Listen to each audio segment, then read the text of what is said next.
Welcome as we look at the Gospel of John with eyes for Generation Z. My name is Tanita Maddox, and we're going to read through the Gospel of John, keeping in mind 6 key questions that Generation Z is asking based on their values and worldview, and 2 key questions they're asking about God. The goal of this project is to uncover and share a relevant Bible reading and gospel to Generation Z.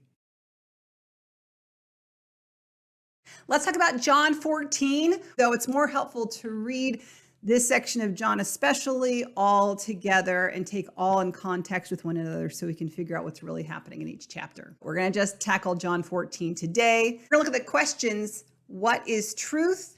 And can I trust you? We'll also dabble a little bit in safety. On verse 6, we have Jesus saying, I am the truth. So of course, we're going to answer the question, what is truth? Because Jesus actually says, I am the truth. For Gen Z, we have a generation with endless possibilities of you can be whatever you want, you can do whatever you want. There's endless freedoms and possibilities of who you want to be, what do you want to do, what do you want to study, what do you want your life to be about. A common thread that I hear from our young people is that this world of endless possibilities and free to be whatever you want has led to a fear of making the wrong decision. I can do whatever I want. What if I make the wrong choice? When there's no way or no truth, then there's no compass to help us figure out what direction we're supposed to go. When Jesus says, I am the truth, Jesus is offering that exact thing, an anchor, a compass, a way. Bruner summarizes it by an invitation to say, hey, stick with me.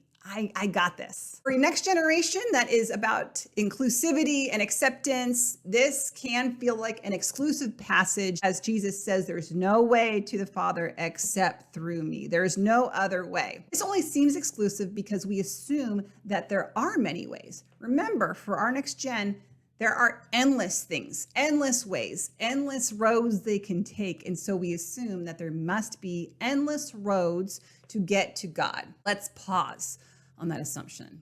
What if instead of there being so many ways, and we're now narrowing it to one, what if there was no way? What if there was no truth?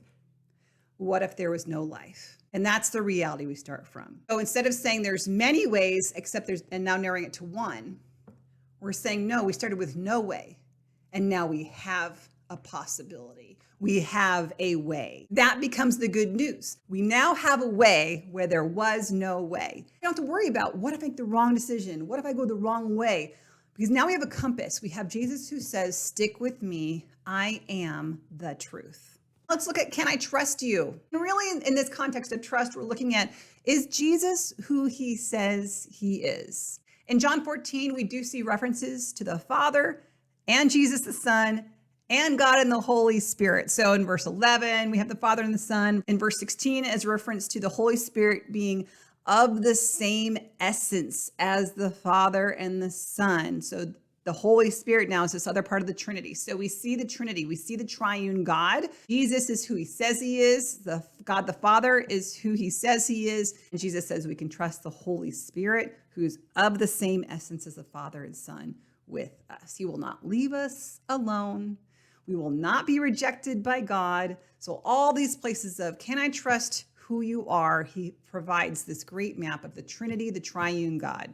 Now let's get to safety. Verse 27, we have peace I leave with you, my peace I give you. I do not give to you as the world gives. Do not let your hearts be troubled and do not be afraid. So fear and troubled, right? Those are not the things that we were designed for. Trouble can mean an inward commotion in our brain, a restlessness, anxiety, stress. He's saying you're not made to be fearful and afraid, to be stressed, to have anxious, to be restless. Instead, Jesus is saying, I give you peace, not fear, not anxiety, not stress, peace. Peace is from Jesus. And in that, we see that aspect of, am I safe? And in this sense, Jesus is saying, I am your source of peace. He is not the source of fear, anxiety, restlessness, stress, inward commotion.